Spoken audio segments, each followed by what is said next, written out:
এটা হলো জমিটা থেকে অর্ডার করা 99 কোল্ড কফি। তো আজকে আমরা বাড়িতে বানাবো, দেখব কোল্ড কফি কত কি খরচ পড়ে।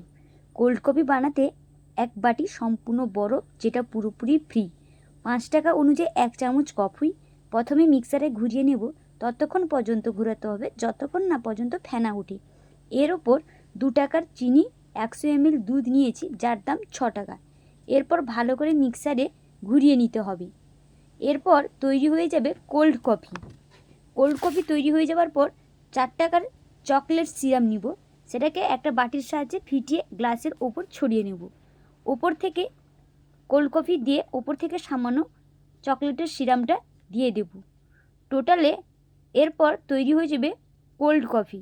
এই কোল্ড কফি তৈরি হয়ে গেলে উপর থেকে সিরাপ দিয়ে দিলেই টোটাল খরচ পড়বে 17 টাকা। এই 17 টাকায় আমাদের বাড়ির তৈরি কোল্ড কফি। এরপর খেয়ে দেখব সত্যি খুব টেস্টি কোল্ড কফি।